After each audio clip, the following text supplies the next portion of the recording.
masagarin mazarve ko santote Allah pa iso Kristan mingin le mamin pastor biar masih sangkati komiti mingin sibay ang buka seu sakpo jay masih jay masih di katsu ring daw di turani kausan masate ring tu masate ko kan sibayan ibu na kan ba na ka ang kichina kamuan lai sungaw marose ang tiya ini masih sangkati tahian jay masih di kan mga lali suara kui berose patian lo kui berose inani su bangsuan asa kha lo mani jay masih di kha isani nahian masih sangkati awareness campaign ani boka jay masih tangin bul kan chan ani chu patian ko mai na kan sanga mami pastor bian masih sangkati komiti chuan mami pastor bian wong chunga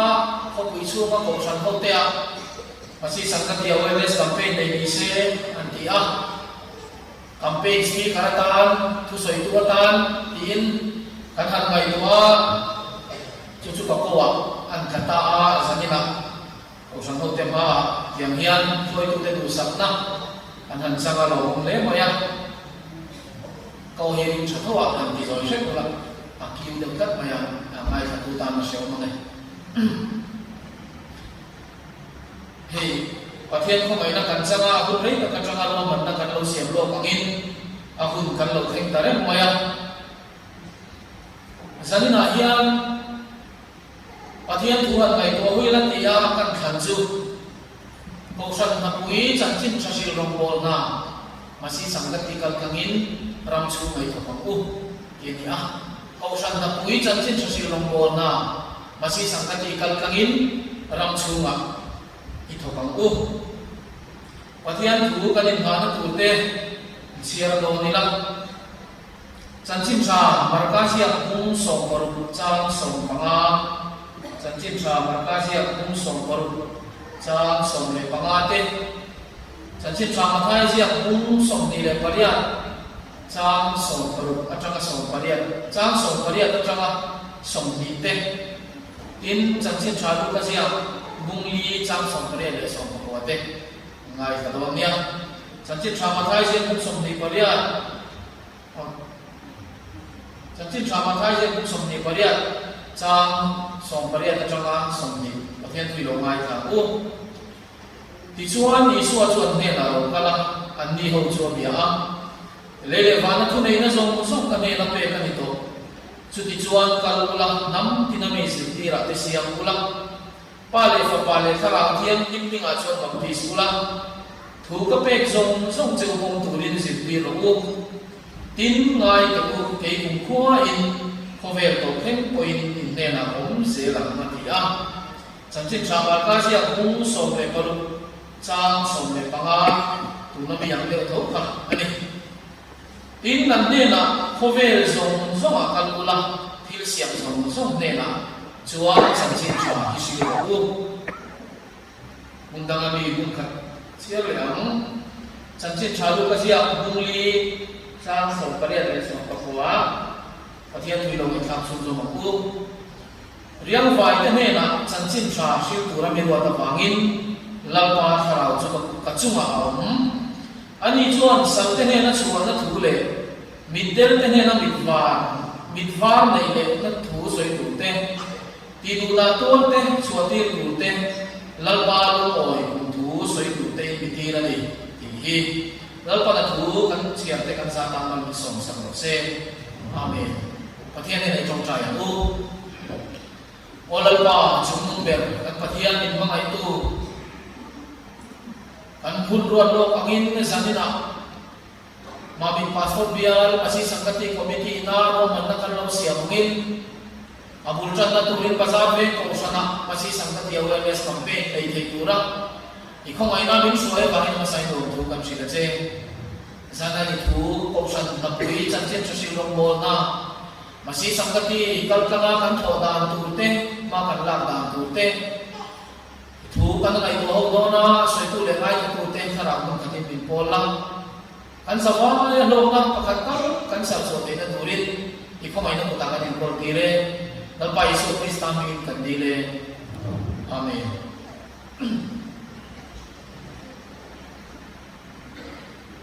Masih sangka ki rombol na tang kui hang report masata ilang masih sangka ki rombol na hi masih sangka ki kendra ko na tang hian en koloni a tungin muna hian waktu jong hi pastor te evangelist te officer chu jong te kan sabain mi san ni le pathum kan ni a pastor hi bial som pastor bial som oma ta chuan pastor som kan meka director tenen som pakhat kan ni a chuan evangelist hi officer chu tenen an vain za som pole pahi an ni na ni chu chuan pasi sangati ro pola he tu na hian ram chu nga le ram pona hian siro kan nei tela chu ta chuan kan za vai mi san ni le pathum nong bol na ma kan lame ani in kumin January atanga tun August ni khat report du bela chuan masi sangta ro bol na kal langin ringthar mi sangthum zanga songa le pariat pathian ko mai la za ra kan nei to a lom le ani te hi masi sangkati fellowship te chawina kan ti ani loma evangelist ne pastor te chawina kan ti ni loma kan samai ko san hote kan changkan na ani ti se ilang kan rombol na fik ani ti ko kan se to koi mo le o me ikhan tundin muna sangkati rombol na report chu han du tok ta ilang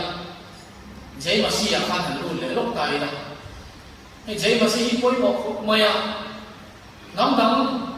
sa ko dang betu te ko hian an pathian ning be chanin ram ram te dia salam alaikum te dia an Allah min choi te an pathian ram min choi te anin chibayanin bu sinani chu tiang che chon ke ni ring tu te ko hian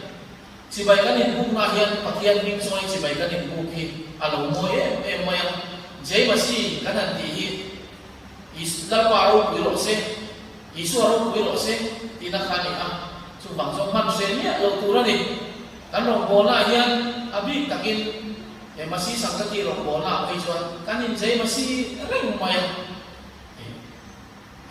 voi ni apo ta suala ma so hala ma bial kan chu fanga kanin jai masih tuk mai ni au yo lo fa a he lo fa pathian ro puina tura tana lalu isu min kalam so na pathian ro pui ro se dia sibai kan ingum na dia kan ingum sakna ni a chu bang chuan ke ni bazar bank ko san ho te ko hian ma mi aso bial te ko hian mang se lo min ali isu min ro pui na mang war te de wa ko ti kha kan soi ma sa ani le kan thu pui la ma han lu chho don tai na te kan sinot mission board hian Chanchim sasil rombol na hi angai pui mo maya mission field ko so parian lai mai kan sinot mission board ko kan sinot mo ya yan kan leya chu sinot mission board inen pola ram chunga pathum o mission not sau le masi sangkati den ma kan la a tin ram po na field sang sang soi vek ro mai la tin international Cambodia na barang na kan nei boka chu masih sang sinot mission bon mo ya hian ram thar bol na ikan sinot ke ngai pui mo ne ani intu na hian missionary tam tak ram chu ma le ram po na step sang na sanga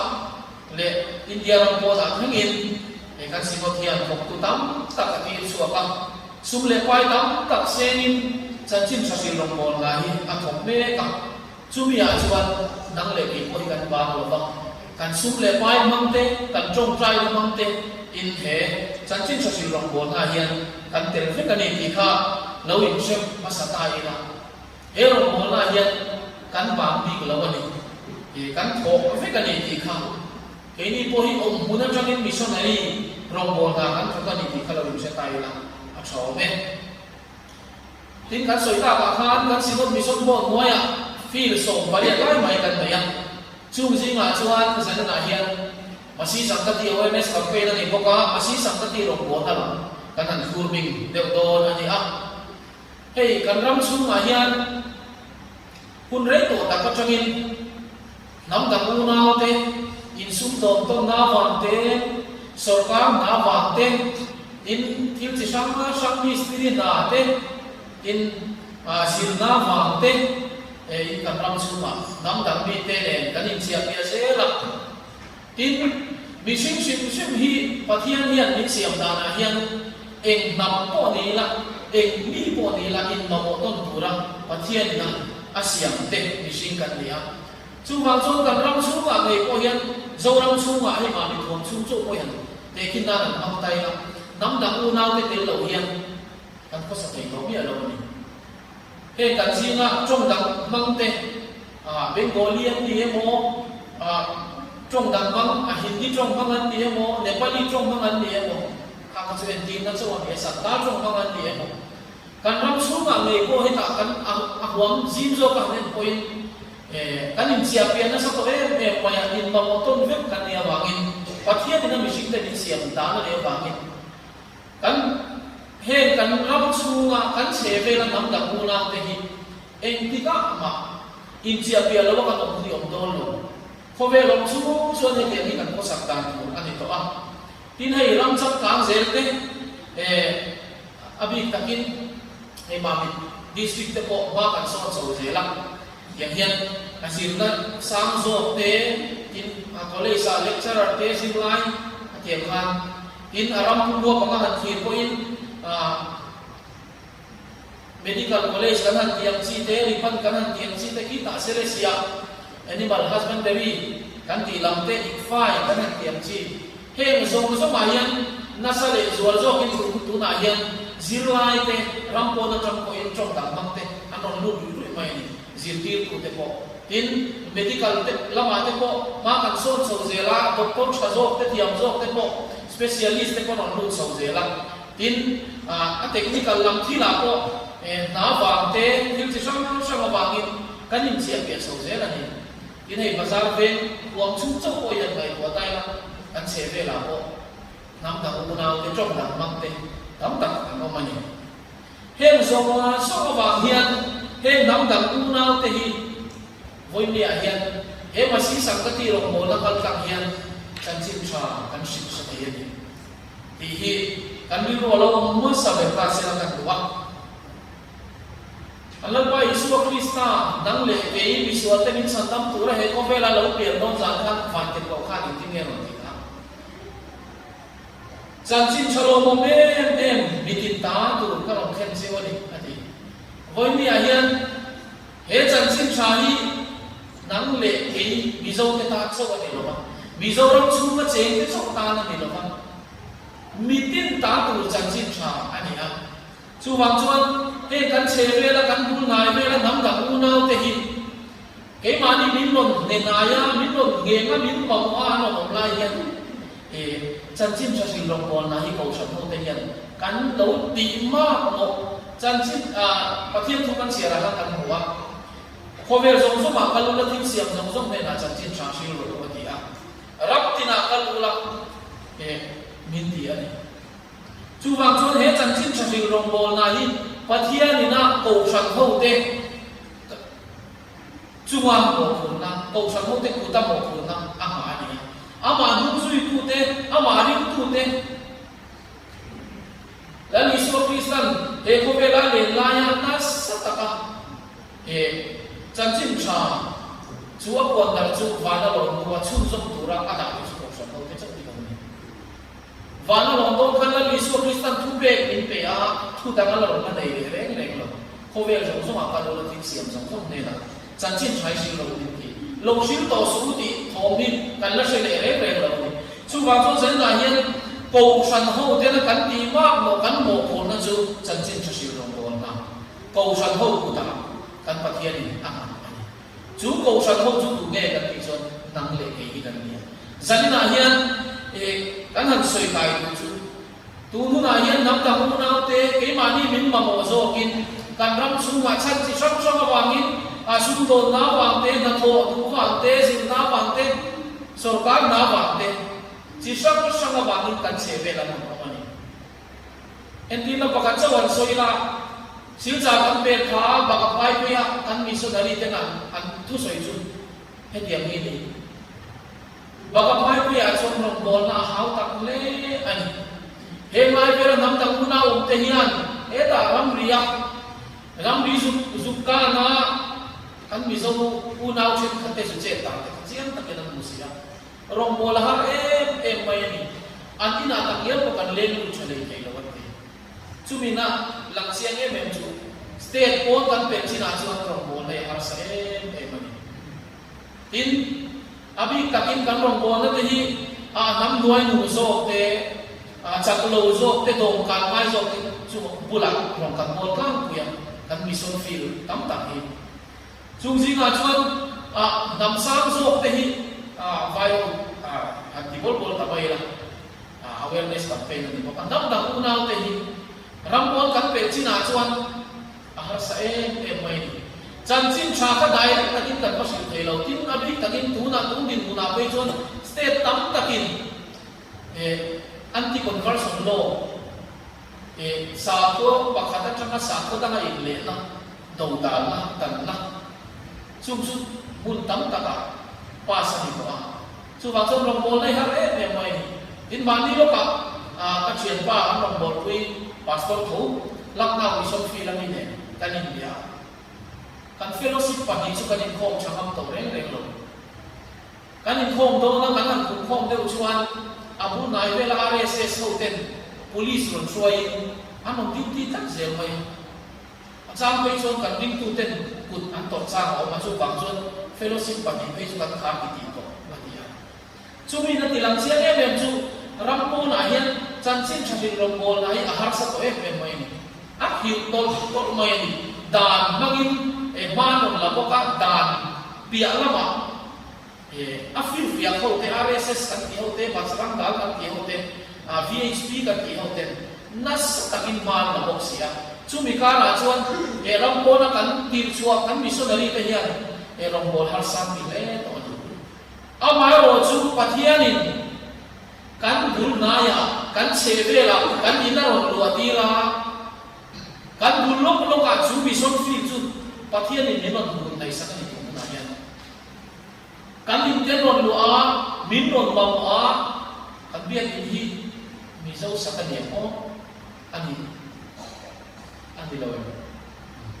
hekte ko nam sakani ma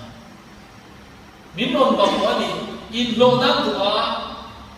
chu hun tak mai chu thir de chuan thira den chuan anin lai takin alo den chin ti chuan adu dan takin a cher chu ka chem moi tak te tu tho siam tak te a cher chu chin chu tiang che chuan he nam dam u nau te ali su krista rin tu la ni lo te hi voi ne get ke ma ni min ma moi kan ram chu na ma me kan kan su le mai den ma ma kan in te an lo an ma ma in lo na den ma ma su to na an thil zo te lấy tu tu ran mà mua min rồi mà mua anh chú min mà mua ngắt tất cả cho cái nhìn man rùa cái đồng bằng mà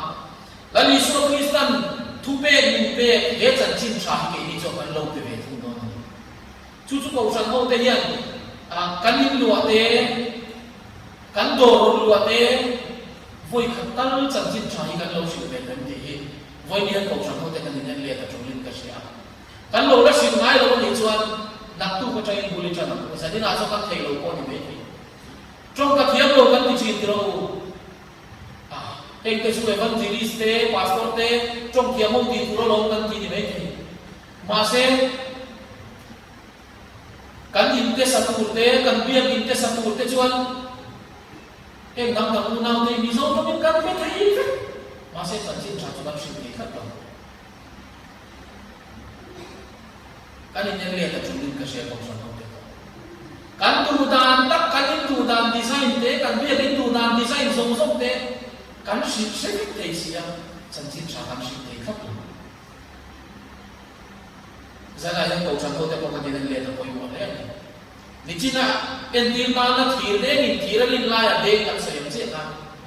tu na yen ling fat fatin e kan nam ta pu na te kan pu vera ko chu mi hun tak chu ko san ho te hian rem chang ma la in thei to cho in lali so Kristan thu min pe khi he chan chin chasil long bol na hi masi sangati kan kamian ilo ko tin ai zo la ko san pa pakhat an vek chu ka soi lo mai nga masi sangati long bol na tui lo fe khop mai he ti hian na ti ani kan evangelist pakhat men na so he nam dang nu na te hi be jem su sa kon nei ve tho do adi kare ngani sa kon nei re ngani biak pathian kon nei re ma ro chu lali so Krista thu min pe anti sen mo ka kun ngam do lo ne chu lali so thu min pe ki dan shi chaman kun do lo ma ro chu tu na chon chu pa chon masi sangati ro bol na koi mo sia she tawa ina sa pa ki nei ngam do alo mo khop mai pathian ni kham ya rin ro kun kha sa tu na chon na sa takin hei to chu in an ko sana chang ma si sangati committee ya ke lo mo na sa takin ke pe lo mo ko mai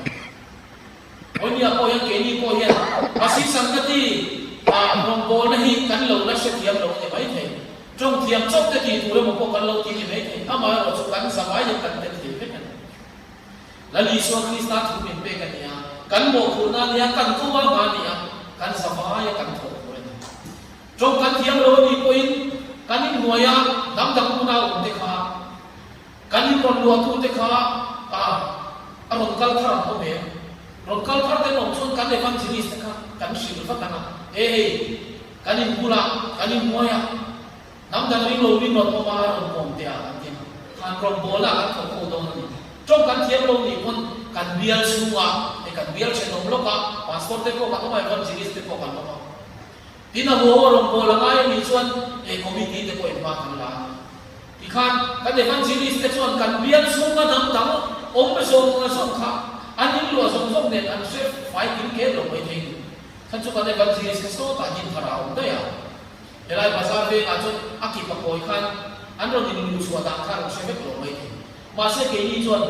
helai a ve nei tu ka ko san nei tu ka chuan kan se ve lo om te chu kan se chiang he ve chu fa cho kan evangelist ka kan cham kan lo cham khu yang malang tu kan nei chan chin chasil long bo na to na tu kan nei kan tiang ti khang kan tho ho chuan kan sa fai kan chan chin chasil long bo na kan tu do na poi mo ne mai de ro zanina hian in mi chen ka chuan masi sangati long bo na kan evangelist ta thong tu te missionary lo ni mo sia te ko ka min ka sia ko sa no si ram ko na kan tin chua sinot mission ko tina mission fil sak sa ti chua te chu kan missionary dia ni in home missionary ta na kan roi te ko kan missionary dia wa sangati noi ko te kan missionary le te kan lo te kan den le ngai ka he chu chu ne asin kan ti ko masi sangati ro ko na hi kan ngai sang lo via wa ni te ko de kan bune vio te ko ni bai ke ama ro chu tu na hian kan sinot mission board hian kan sinot hian he nam dang mu nau te singa rong bo na hi ram po na poi mo thum se tin ram chu ma hian poi mo ni ti a se chiang he me mai thok tu po zang hi chuang lai mai la chu chuan mun sanga rong an bol an kum me he tin han sei chou ze tai na he kumina ni lai le be mo tu pu ya Mizoram Presbyterian Motion Chanchin kan sila masi sangkati rong bola chanchin ko kan sin del pe kalau be si dewa ama ro chu sinot Presbyterian Motion mo fellowship pakhat di lekha ro mai takhat mai ege om se de mo te ko ka te ke ma ko so na kai zo na san le ni fellowship pali kan ne ya Motion be si te Christian chalai ko te Motion ko balai ko te in masih sanggati te kasi masih sanggati karon by aron terselang chok ko sa no ta patan ko kan awareness ano ko ni non kan siya kalau ui khom mai chung te mo chukan sai lang diwa ko sang hian kuna hian masih sanggati ro mo la kal kang hian ramala duai ko ai ram chuma hian tin chu mai ani lo fa helai masih sangkati rong bo na hi kung sang ka ko som sari bor so ve le tama chan to ni non mi zo an ti chin lai chen ka zo non mi sing an ti chin ni ka mun lai ka zo ka mi hun so ve la tama chan dai to ka ni chuan kan sinot hian Santal fellowship te Nepali fellowship te Meitei fellowship te tikhana din chho zela atopa a khai khom nan non Mizo Christian fellowship ti in sang sa kosam sari bakwa khan sinot ina poma ti chuan point ni ayan sari wa tama han chu chuan kum som ni le ti lo ni ve tare mai ni an rong bol na hi alo le ve tare mai maya ichina kan soi jok ang khan fellowship rong bol na huwa ko khan kan zil tel ve alo be sei tu ka ko san ko te kan ni awe na tu koi wa tak mai ni lai kan amaro chu ko san pa valai te kan pa da yam da lam ni lawi man ni lo kapiang ko san pa valai san chi ko khan ni lai ko kan ni sila ma se kum som li chuang ro kan lo bol to na ma si sam ka ti rong bol na non Mizo Christian fellowship rong bol na te kan sin ten na pe lo mai te ko kha ri lu chu na kan thui khom mai ma si sam ka ti rong bol na hi kan lo kan ngai lu tu lo mo ni o ti te ko kha ri lu wa zona o lu ni ama ro chu tiang zo chu ani lo tu ra ngai na ma si sam ka ti chuan a san pa si lai te ko kan ne wa in an ro ti tel lo te ko ani mai tu ra kan ngai te wa chu tiang chuan ma si sam ka ti rong bol na kal kan hian a ti ra report ka pe ka khan ku bina ri ko ring thar sam thum sanga som na le pare lai mai an si ka tu kan nei to a lo mo le mai tin masi sanggati rong bol na hian ram chu ma thei to kan lo chuan na hian ram po na kan mission fila hian ko ri na sa takin na tu ni ti hi zan na ka soi do ni zakan mission fila din do khan kan sino thong tu ten ma la a zakan mission fila din khan ring thar kan nei ru mai ni baptisma cham thar kan nei ru mai ni tu na chuan mission fila chuan kan fil chaber ko na an ring tu te pon hen enge sam kan ti chuan khami hun la ya ring thar kan nei ru ho kha zona zo ka chan chin tha hi lo dom to re em ni ali so krista chan chin thai an lo shil to che em ni o shil to kan nau kan chu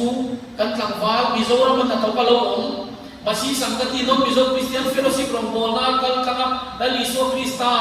la le santam tu lo ko ta kan khua lo kan min lo shil to lo isu krista chan chin thai min lo shil to kan lo se to a tha kan tiang chu wang chuan Christian an ma min be ni an ti tin chu tiang che chuan Nepal mission field kan tin don ko kan chu tiang che chuan Nepal mission field ha kan siro soi tu den man zula ring thar kan nei ru mai ka tiang che khan he ta Mizoram Nepali service Nepali fellowship ina ro malo ko na te non Mizo Christian fellowship ro ko na kal kanga kan Nepali unau te pathian ko ngai na changala ni so krista chan chin cha ba an mun tha tak la bom te an mani nam tu yan nam an unau te ve ya an mani ra ma kir le ba kir le chan chin thashi ro ko na lo zo thok tu te khang ho te kal kang khan pathian in na sa takin na lo to ka tu na ko mi song fil chang hun tak Nepal rama hun dia lai kan nei to chung zong a zong chung ram chung ma thei to chua masi sanggati rong bol na kan lo tho hian ram po na man choi lo bin missionary kan lo tho cho mai missionary pakhat chong nan sinotin che sang khata ba a chom na tak ka tan chuan chu ti la chu ti lo mi pakhat chong nan ko an lo tak han mai ko chon sang ta kan a mai ro chu helai masi sanggati rong bol na kal kama ko san mountain na sa ta kama kan lo la ka nam ta ku nau te thei to chua helai a kan kun na he min mamon online chan chin cha mang kan lo ne ni chuan man choi pia lovin missionary kan ti chu ko ti dan in han soi lu le tai la mission fi la chuan kan missionary te sinot kinan ti chu ka an zo na tu mu na mi trong ziran ngai ko na trong thiam chak lo mi ni phei chuan kum li kum nga ngai a thiam chak dam chuan kum khat kum dia an pathian thu tu to ke soi ke mai amaro tu trong man mi ni lo phei chuan kum tam tak ngai amaro chu hem nam tak u nau te ke mani min lo ma mo nai tak ro nam te la li so krista chan chin cha manga an nun pathian in thang dang lamania kan lo sim sia to ba kan nun pathian in thang dang lamani chuan trong zin chom ngai ya lo in le thu na kan an soi ba pa thian ni chu an huan ki le huna an nam an chian te an chu ko si nga kan la li so Krista sak chin cha trong zin chom ngai ya lo na ko so in tin manangai ya lo an kalman pon ma ni ta kin in sen so se sino tin suma sen ngai chu wang chon thei to chu helai ram chu ma si sang ka ki rong bol na kal ka chan chin chu rong bol na kan che ve la mi nam nam u na te kan lo si sia kian na sa takin ram po na missionary rong bol na kan lo to kan ni ma che koi mo le ni chu mun ni feel ba i ve le kha en ti la ta kan ma ni kan si to mission feel ta ta ki chu tiam chu ni ram chu nga non mizo Christian fellowship rong bol na de masi sang ta ki rong bol na de Nepali service te Meitei service te Santal service te chu local kui back ka changa pathian thuan lo sia ta changan ko thak tak lama ma thak tak lama lo ta te an ma ni nam kui u nau te ve ya thei to so an lo su be be na pathian in bala so ko ne ya mission field tam tak kan nei pa ni tin rong bol na sa khai so kin ram su ma ko sa content masi sa technical kangin na kan te khara bo hi alam so ka te ko chu ni se na amar ko na ni kha khara bo hi he ani do ama ro chu khara bo ka lan so ka te ko ni do ma la li so Krista chan chin chai na la khen lo ka ni so khara bo to mi hu ta ke re la mi India chin bo to ko om le lai ta ni hoi lo chan chin cha la se lo pathian min bua cho na lu ta nei nang na nei chu wang chuan en hi la ta ka kan en chuan a en ve kan fia lo ni ma se kan kal ngai je chu kal ngai je abul ve na mi chian ta in kan chu tiang che chu tha rau bo poi kan bul ngai mi chu kan mu chian me te ro khu da ram po na state lama ram po na missionary tin chu ka se se lama ni lo kan thok se ko ni mai ro chu ram chum bi zena chu ka si sam ka ti ro ko la kan thok bi ka ba ni he ta kan bul ngai lo ka kan mu chian me chen ta pi so kan so be ni lo chen pi lo so ni te ro chu tiang ve lo ko pa kan nai te a hian chan chin cha tha rau bo chan chuan ko ma hian ke ni ko san ho te hian na sa le zo zo kin he ma si sang ka ti ro ko la kan ka hian kan thok he ni chin na kan soi ta kan khan Mizoram chuan pek chuak kan nei tam lo em mai ni thon chuak kan nei tam lo em mai amar chu pathian ko mai da za ra missionary tam tak kan thon chuak voi ne he ni ko sang ho te Mizoram hi Christian factory kan din thar le poi mo le na sia ram ko na changin ning lo mi an rui me khang te khang pathian chak da din chanin chan chin cha mangin la li so Krista chan chin cha mang kan lo ne ni chuan helaya kan Christian factory la li so ring tu kan lo siam thei na ta ni chuan pathian chan pui na in ha Christian te kha Mizoram atang kan han thon chuak ka India ram chu kan da chuak mai do ni nam sang Mizoram chu na no lu ka trong sang chu wangin thei to chu in thei ni poi ko sang ho te hian zan na tang hian kan thei ang chin china he ma si sam na ti ro ko la hian ke ri pe na committee hom chau tho tu na ni bi lo ni evangelist so chau tho tu na ni bi lo ni pastor te ho chau tho tu ni bi lo ni kan sa ba ya kan tho ho na tu na ni trong kan thiam lo ni koi a thiam te kan punam a thiam te kan si sia na chu lai chon ro bol ha tin tholai pe sa kan challenge missionary kaltunari lupu kan ni kan pejon masi sang na tin mang training ram chon tu ni kan mission fila kan pastor pakhat chon he tiang nge na soya abi takin Mizoram chunga nom lai masi sang na ti rong bol na lo in chia to te lo in mang to te hi missionary ang lo chua kan ni chon fila man ka ma la enge kan ti chuan lan thiam ngai tin nam dang nu nau te sei sia man ha trong la thiam chia lo ma se la lam bang te in man bol he chu wang chon missionary culture dunari lupu kan dengan pejon training ground chalut ani masih sangkatian nam chikin re tak lenga Nepali kan nemo Santal kan nemo Bengali kan nemo Bru kan nemo Chakma kan nemo kan samai na lengve mizo ko ban lengve masih sangkati di Christian fellowship di nan maya ka so kan lengve chu wang chuan missionary culture dunari lupu kan dengan pejon training ground ai ma di chuan rampola kan chuak ani point kan changkai le zoli kan thei helai huna kan lo min sin sa kha ang achul huna kan bang don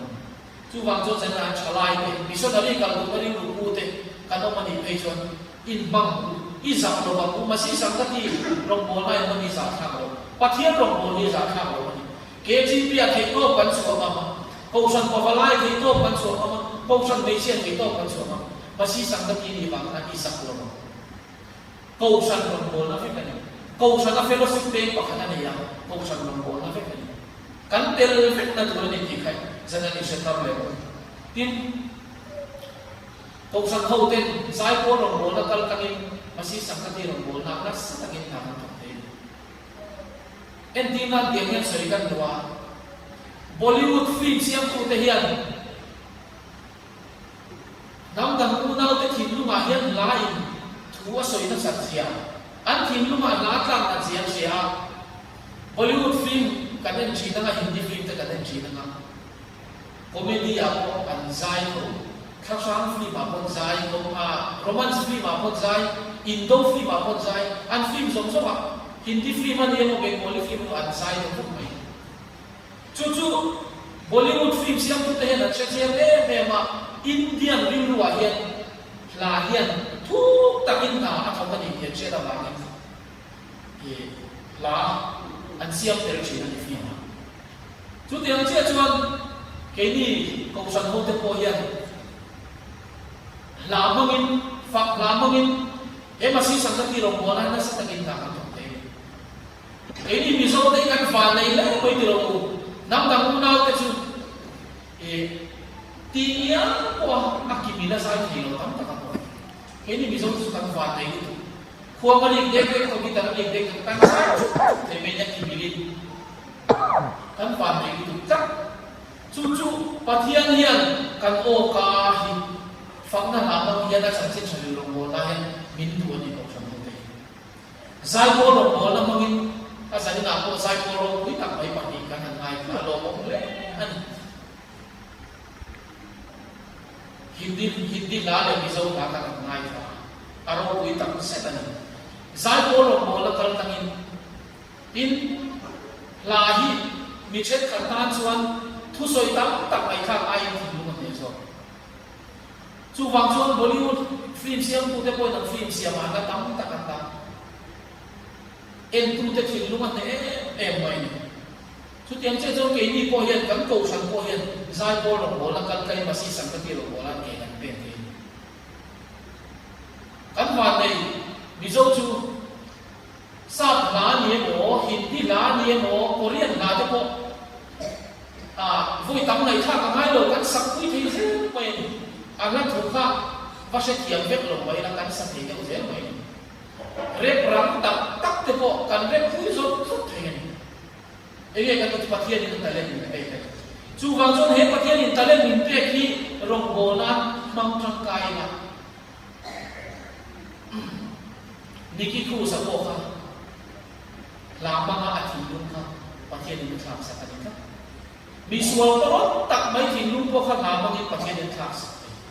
voi mi ayan ke ni hem kan nam ka unau te po hian kan Hindi la sa te kan Nepali la sa te Santal la sa te an bên hian an ngai ka se ko an lu ma ron le na an ron na nge ya chu karim ka tan tin tu na kan sinot ko ina sa takin sai ko lo bola ko ma sinot bison ko area te ko bison la ro bola tulinan din so in area sa ai zol chunga te ko si plama te ko ke ni bial so kan la dai chi alo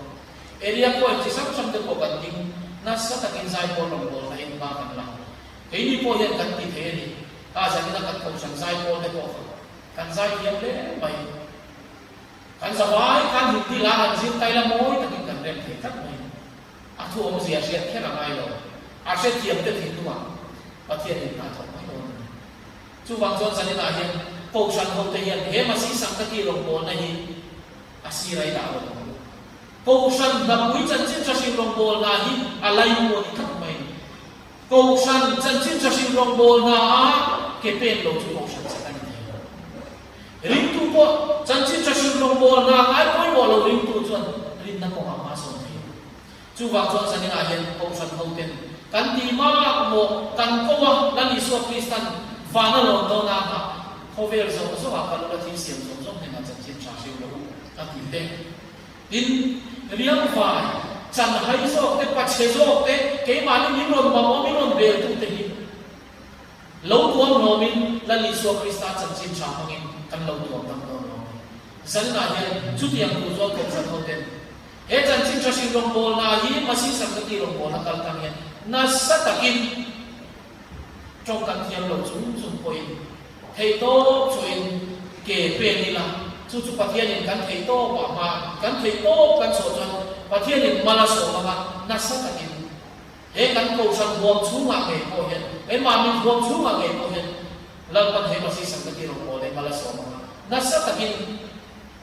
he kan nam dang u naw win lo wi te hian la li so ke bulan lo thiam ti ka ring ka tan